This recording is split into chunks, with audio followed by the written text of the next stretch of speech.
Duda ang kampo ni Alice Go na totoong tao ang lumutang sa isang dokumentaryo sa Al Jazeera na nagsasabing Chinese spy ang dating alkalde.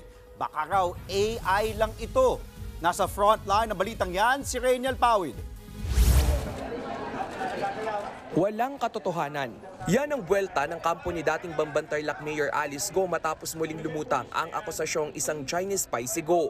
Hindi po ako spy. Mula sa nakagawi ang kalmado at minsay pangiti-ngiti lang na reaksyon, isang palaban at tila inis na Alice Go ang sumagot sa House Quad Committee inquiry nitong Biyernes. Ganyan ang naging reaksyon ni Go matapos ipapanood sa House Quad Committee ang isang documentary ng foreign media agency na Al Jazeera.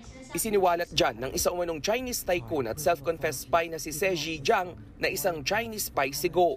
Ipinakita rin sa video ang listahan umano ng mga state security agent, kabilang dyan si Go Waping o Alice Go. Agad naman niyang pinabulaanan ng dating alkalde. Kasi po, ganun din po yung nangyari last time. Sinasabi po nila spy ako. Mahal ko pong Pilipinas, Filipino po ako, hindi po ako spy. Ayon mismo sa legal counsel ni Go na si Attorney Stephen David, nadala lang ng takot ang dating alkalde kaya nainis ito.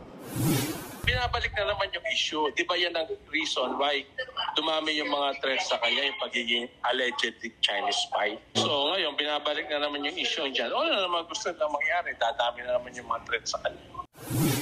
Duda rin si David kung totoong tao ba talaga itong si Zhe Jiang. Sabi sa akin, yung tao na yan, di naman totoong tao, artificial creation, AI daw yan. Dapat ilabas nila, di ba? O, kung totoong tao yan, i-cross-exam mo yun, ilabas mo yan para matanong natin. Ayon naman sa National Security Council, kailangan pa rin imbestigahan ang inilabas na video. Posible manong bahagi lamang ito ng isang disinformation operation.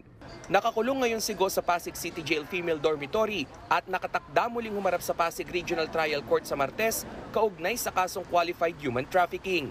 Nagbabalita mula sa Frontline, Rainiel Pawid, News 5. Mga kapatid, Andre Felix po.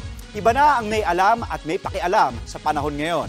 Para sa tuloy-tuloy na balitaan sa Frontline kahit weekend, mag-follow at subscribe sa social media pages ng News 5.